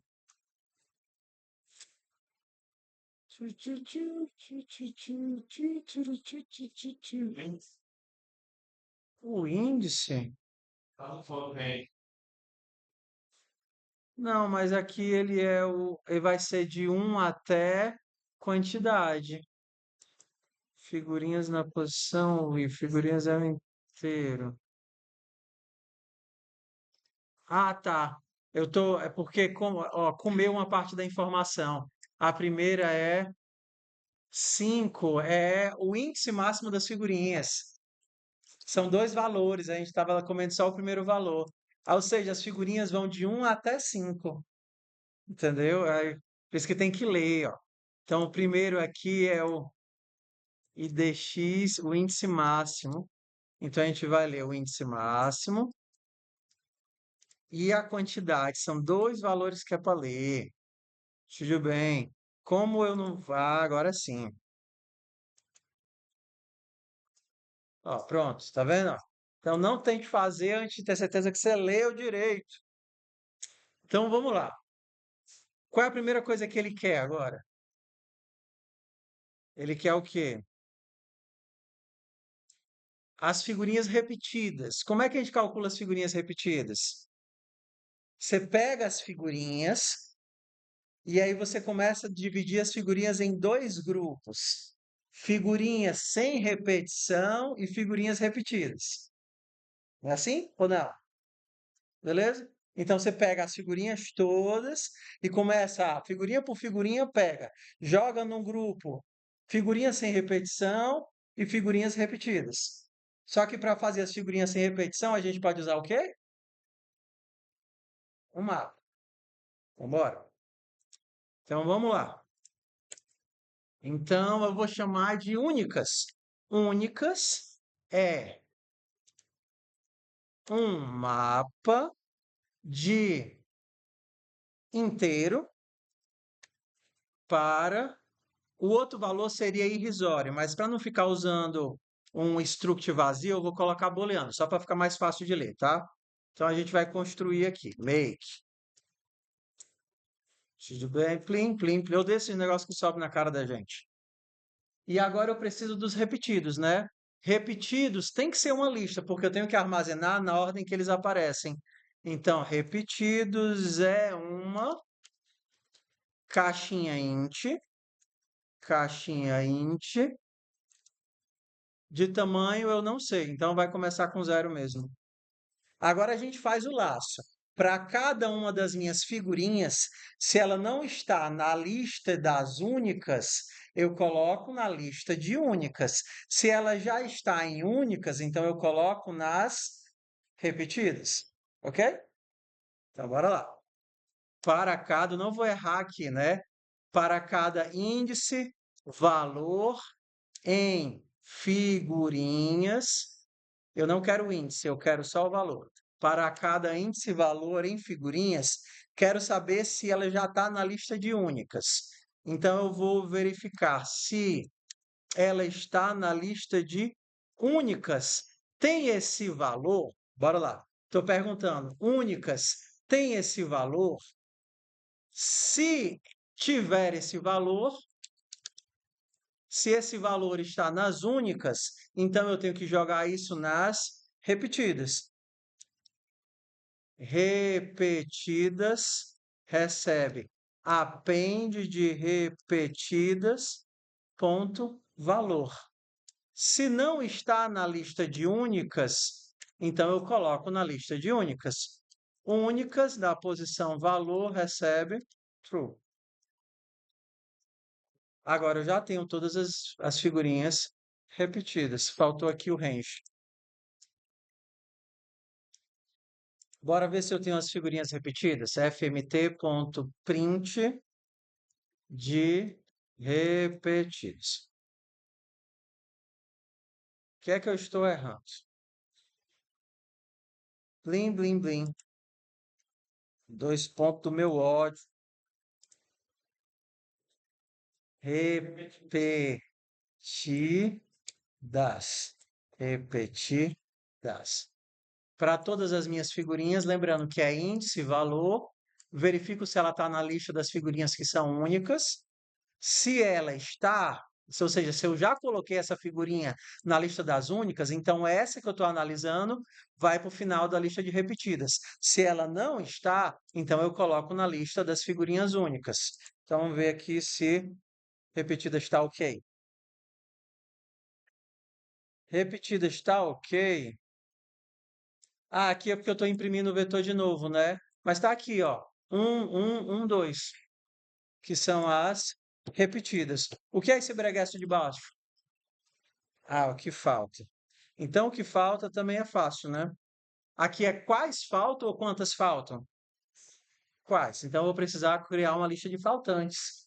Então, as minhas faltantes também posso criar assim, ó. Faltantes acho que posso. É um caixinho inteiro com um negocinho. Dá para criar assim ou não? Não. Mas dá para criar assim? Ah, aqui eu não estou usando, mas dá para criar assim, ó. Só criar o bloquinho. Não dá para fazer isso com mapas, tá? Com mapas você precisa do make. Então, o que é que eu preciso das faltantes? Percorrer todas as figurinhas únicas. Quem não tiver nas figurinhas únicas está nas faltantes. E a sintaxe é a mesma, ó. Para cada chave valor, a chave é o que eu quero. Para cada chave, o valor é sempre verdade. Para cada chave valor em únicas, se não, eu tenho que ir agora de 0 até o máximo, né? Porque eu não tenho o máximo. Começa de 0 ou começa de 1? Então vamos precisar do for velho de guerra.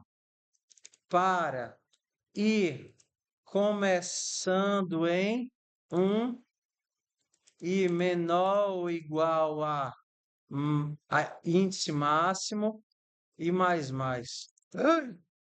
A memória mecânica de botar o parênteses. É que a gente vai fazer, sim, saber se ela existe ou não existe, né? Então, ela existe. Eu não quero o valor, quero só saber se ela existe. Ela existe em únicas. Esse número existe nas únicas. Se não existir, ela vai para as figurinhas que me faltam. Faltantes é igual a append de faltantes e faltantes. Faltantes e. Se eu coloco ela nas faltantes, se eu encontrei ou se eu não encontrei? Se eu não encontrei. Se eu não encontrei a minha figurinha na lista das minhas figurinhas únicas, então eu coloco ela na lista das faltantes. Porque maldito, mal posso ver seus movimentos. Ó, vamos lá. Eu vou aqui de 1 até 50, que é a quantidade de figurinhas do álbum. Aí eu pergunto, ei, figurinha 1, eu tenho na lista das minhas figurinhas sem repetição? Aí ele pergunta, tá aí? Aí vai dizer se tá ou não tá. Se não tá, é porque tá faltando. Se tá faltando, eu coloco na lista das que estão faltando. Então agora fmt.print print L, print, é P maiúsculo, maldito P maiúsculo, print LN, faltantes. Chururu. Vamos ver aqui. Tá certo isso? Tá. Mas tudo bem, é o 1 e o 4, e agora é 1, 2 e vazio. Ah, vazio e 1, 2, 3, 1, 3 e 4, 5. Nosso cálculo está certinho, né? Vamos agora aprender a formatar. A formatação padrão é essa formatação com os espaços, tá vendo aqui, ó? Com os espaços e com as caixinhas no começo e no final. Dependendo do tempo, a gente teria várias formas de fazer isso. Uma forma gambiarrosa de resolver rápido é gerar um string com essa informação e comer as bordinhas. Isso daqui já não é uma string? Eu posso só arrancar as bordinhas, arrancar os parênteses. Ó. Então, se eu não quisesse... Mas aí, ó, vou fazer assim. Func formata. Formata recebe um slice de inteiros. Acho que é para escrever não, né? Se length de slice for igual a 0, é para eu retornar o quê? N. Então, aqui eu vou retornar uma string. Ó a Gambi agora, ó a Gambi. Ó. Eu vou pegar o texto que ele gera para mim. Primeira coisa que eu vou pegar é o texto. Em C, vocês tinham uma função printf. Todo mundo usou o printf, sim ou não? Sim. Mas vocês também eram para ter usado em algum momento da vida o sprintf. Vocês usaram? O printf imprime para a tela. O sprintf imprime para o texto. Entendeu? Então, quando você precisa escrever um texto, guardar isso num string, você não usa o printf, você usa o sprintf. A gente escreve para um buffer. É a mesma ideia do C. Então, aqui eu poderia usar o sprintf,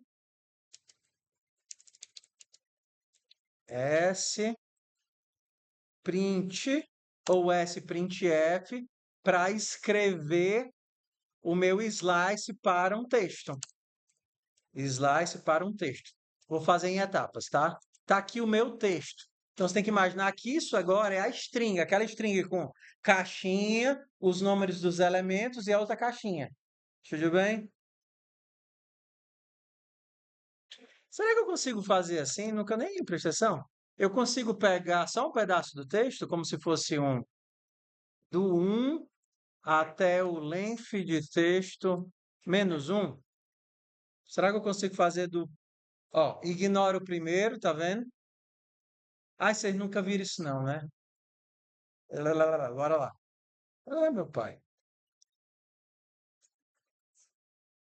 Slice é o vetor. O nome que a gente dá em Go para o vetor é slice. Quando a gente chama de array, é o vetor que não muda de tamanho. Slice é a camada sobre o vetor que não muda de tamanho com esses métodos que manipulam ele. Aí a gente chama isso de slice. Então, por exemplo, ó, em Python, em Haskell, em Rust, em ranges de forma geral, a gente tem uma coisa chamada de subseção. Então, quando a gente tem um nome ou uma coisa, abracadabra, você consegue fatiar. Eu quero do começo até o fim. O que é que eu tenho ali? Abracadabra, tá vendo? Do começo até o fim. Se eu quiser do 1 até o 5, ele vai me chamar, vai pegar o brac. Então, isso daqui é a ideia de fatiar uma seção do meu vetor, tá? Isso não é uma coisa do Go, isso é um conceito de computação. Então, eu consigo dizer de onde eu quero para onde eu quero. Algumas linguagens vão te dar suporte a índices a partir do final, outras não. Então, por exemplo, se eu quisesse ir do 2 até o -2, então eu ignoraria esse e esse, porque eu estaria voltando 2 a partir do final. Então eu começaria do RA e iria até o B, porque eu estou partindo a partir do segundo elemento, 0, 1, 2, a partir do índice 2, até tirando o 2 do fim. Tudo bem? Ok? Então, a gente tem a mesma sintaxe quando a gente utiliza aqui o conceito de slices ou strings, que também se comportam como slices. Eu posso dizer que eu quero ir do primeiro até o penúltimo, porque aqui ele não suporta a ideia de índices negativos. Então, a gente tem que descrever. Eu não sei se eu vou ter que colocar -2, bora fazer o teste aqui. É, vai tirar os colchetes. Acho que eu vou precisar do -2, mas vamos lá testar. Então, a primeira coisa que eu vou tirar é figurinhas. Agora eu vou imprimir repetidas. Print de formata de repetidas. Só que eu vou colocar o print ln para dar quebrinha de linha. E aqui o print ln de formata de faltantes. Então, vamos lá. Eu tenho uma fatia, um vetor, ele entra dentro do código de formatação, código de formatação devolve ou nulo ou um subtexto.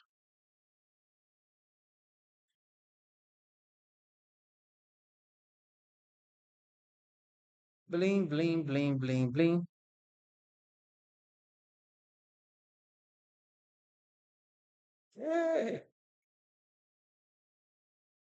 É tão legal quando funciona de primeira, né? É tão legal quando funciona de primeira. E aí, o que é que vocês acham? Mapas são coisas úteis? Mapas são coisas úteis, né? Muito úteis. Então, acho que nós fizemos todos, não? Da cobra. É, mas o da cobra fica de desafio. E aí, conseguiram fazer o da cobra? Ou é muito difícil? Segui não. Hã? Eu tô assim. O da cobra, ó, para quem for tentar fazer o da cobra, aí ficar aí de brincadeira. Qual é a regra do da cobra? Primeiro você tem que montar um vetor de estruturas, tá? Você monta a estrutura só com x e y e monta um vetor com todos os gominhos. Seu primeiro objetivo, fofoca aqui, pessoal, a fofoca, fofoca. Seu primeiro objetivo é montar os gominhos. Depois você vai tentar fazer só o gominho 1 andar, ok? Você vai verificar se é norte, o Y diminui, se é leste, se é direita, o X aumenta, você vai tentar fazer só o primeiro gominho andar. Se você conseguiu ler os gominhos, imprimir os gominhos e fazer o primeiro andar, aí você vai para a parte difícil. Qual é? Quando a cabeça anda, você não pode começar. Porque assim, o que acontece? Quando a cabeça anda, todos os outros vão atrás da cabeça, não é assim? Certo. Só que se você começar a copiar do começo para o fim, você vai copiar o valor da cabeça para todos eles e vai ficar tudo igual. Entendeu? A cabeça andou, aí você fez a cabeça andar. Aí você copia o primeiro para o segundo para o terceiro para o quarto, o que é que vai acontecer? Todos vão ficar iguais. Então, o que é que você faz? Número 1, você faz ele andar. Ou seja, todos os gomos de trás vão avançar para a próxima posição. Você faz ele avançar a partir do último. O último vai para a posição do penúltimo, o penúltimo para o valor do antepenúltimo, o antepenúltimo pega a posição do cara da frente, faz todo mundo assumir a posição do carinha da frente, menos o primeiro, né? E aí depois você faz a cabeça andar. Ou seja, faz lá, faz o teu for ao contrário e no final você vai ter a cobrinha andando direitinho. É bem legal de fazer. Eu ainda não tenho a folha de frequência, isso não quer dizer que os dias que passaram sumiram, porque como entrou o pessoal novo, eu vou imprimir a folhinha atualizada e aí amanhã eu trago e faço retroativo. Então você que faltou, que você veio, você vai dizer, faltei, não vim, ou então vim, e a gente faz. Tudo bem, meu povo, o Go não é difícil, é uma linguagem bem plana, praticamente a gente já viu tudo que a gente precisaria ver. O que é que vai ficar faltando? vai ficar faltando umas manipulações, tipo, como é que eu pego para ler uma linha toda? Como é que eu carrego um buffer? Coisas assim excepcionais de tratamento de dados. Mas em termos de linguagem, o que a gente precisava era isso: ponteiros, mapas, if else, funções, e acabou. Então, terminamos a linguagem, ou 90% dela em um dia só. Tudo bem? Tudo bem? Estão seguros? Estão felizes? Estão felizes. Oi. Tá, vai. Sim, ele vai postar para mim. Continua com lá, Sandro. Pode postar, poste lá. Tava gravando. Você